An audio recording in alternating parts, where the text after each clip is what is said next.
Right, so hello and welcome back to Books and Things, and today I'm going to be doing a Christmas book haul.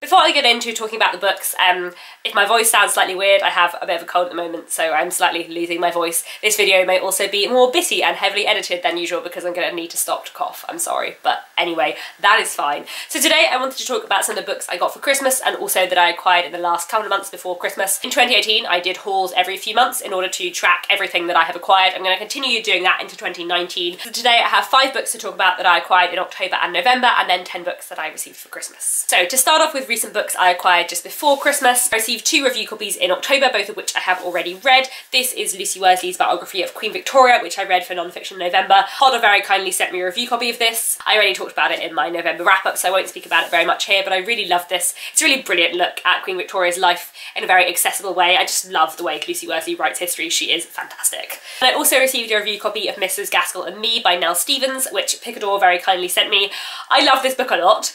I haven't wrapped it up yet because I read it in December, but my December wrap-up will be coming soon, and this might also feature in my favourite books of 2018 video, which will also be coming soon, because this was amazing and I cried a lot, but that's a story for another video. This book tells the story of a woman called Nell in the present day, and also slightly tells the story of Elizabeth Gaskell in the Victorian period in a complicated, beautiful way that I will talk about more in another video. I also bought 2 ebooks across October and November. One of them was Dr. Wurtle's School by Anthony Trollope, which I read in October. This I bought for Victober because I wanted to read an Anthony Trollope novel in Victober, and the book I was going to be buddy reading with Carolyn from Carolyn's Reading Rambles we pushed back into the beginning of 2019, and hopefully I will read in January. And so instead I read Dr. Wurtle's School, which I got on ebook. It was great. I really loved it. I already spoke about it in my wrap-up for Victober, but it was a really interesting story. A great place to start with Anthony Trollope, I think, because it's not very long, but it gives you a good insight into his writing and the kind of themes he deals with. And it tells the story of a man called Dr. Wurtle who runs a school and what happens when he discovers that one of his teachers has a bit of a secret. It's very good. The other ebook I got, which I got in November, was And Then There Were None by Agatha Christie. I love Agatha Christie, and this was absolutely brilliant. I usually get Agatha Christie novels out of the library, but I was waiting for And Then There Were None at the library, and it didn't come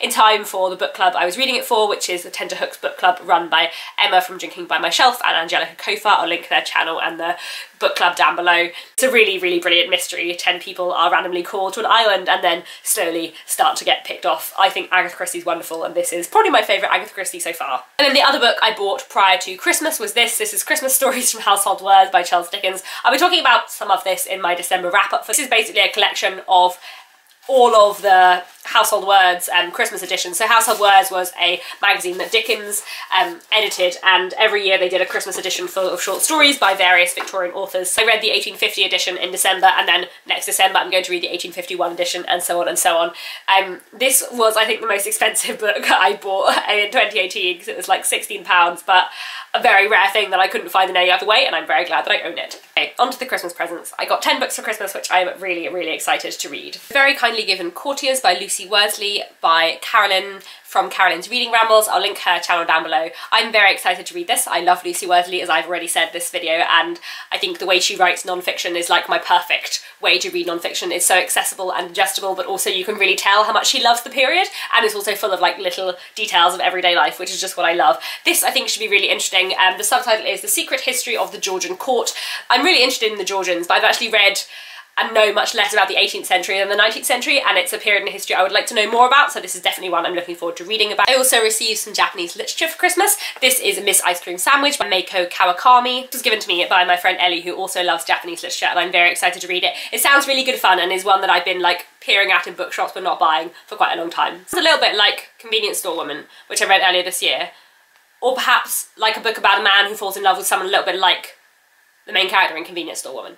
Regardless, I'm quite excited to read it. Talking of Convenience Store Woman, I also got for Christmas Convenience Store Woman, which my uncle gave to me. So I have read this. I read this earlier this year, but I don't own a physical copy. So I borrowed the book from Ellie, who gave me the other Japanese book I just mentioned. It's nice to have a copy of this because I did really enjoy it. And it's a really interesting story about a woman who lives outside of society in many ways, who doesn't conform to society's expectations, and who is fine with that, but no one else is fine with that, which I thought was really interesting and very kind of different. So definitely a really good book, and I'm glad that I now own a copy. Another Japanese book I got for Christmas, also from my uncle, Wine/Pinball from Murakami. Now, I've read a few Murakamis before, and I have a slightly like love-hate relationship with Murakami, by which I mean I loved Norwegian Wood a lot, and then I did not like Kafka on the Shore or Colourless, Tazuru, Tazeki, and His Year of Pilgrimage. However, I have heard really good things about this like collection of novellas, so I'm looking forward to giving Murakami another try, and certainly I've heard from a lot of people that like his older work is better than his newer work, so yeah, looking forward to these. Next 6 books I have to mention were gifts from my parents.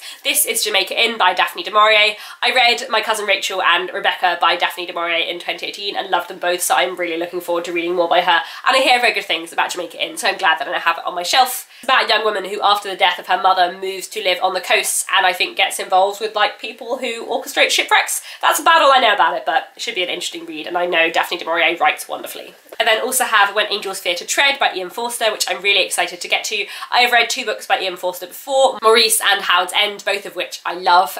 This is from my parents, as I said, but more specifically from my dad, who is a big Ian Forster fan, which is saying a lot because my dad is much more of a theatre person than a novel person. So I asked my dad what Ian Forster's I should read next, and he gave me for Christmas When Angels Fear to Tread. So I'm really, really looking forward to reading this one. I don't know very much about it, except that it's set in Italy, and yeah, I know I love Ian Forster's writing style and the kind of themes he deals with, so I'm really looking forward to this. I then also have The Muse by Jessie Burton. I read The Miniaturist by Jessie Burton in 2018. It must be nearly a year ago now. It was right near the beginning of the year, and I loved it a lot, and I'm very excited to read her other book, The Muse. This is a slightly different book from The Miniaturist. It's set slightly less far back in time, and I believe it's a dual narrative between like the 70s and the 30s. Don't know much about it, but I love The Miniaturist, so I have very high hopes for this. I then have The Truth About Archie and Pie by Jonathan Pinnock, which I am really excited to read. I've read quite a few things by Jonathan Pinnock before, short stories and novels and poetry, and Jonathan is actually someone I know in real life. We did a creative writing masters together several years ago, and this was the book he was writing on the creative writing masters. So I have read some bits of the first half of this book in early draft form several years ago, which will make it very interesting to read, and I know that I really, really enjoyed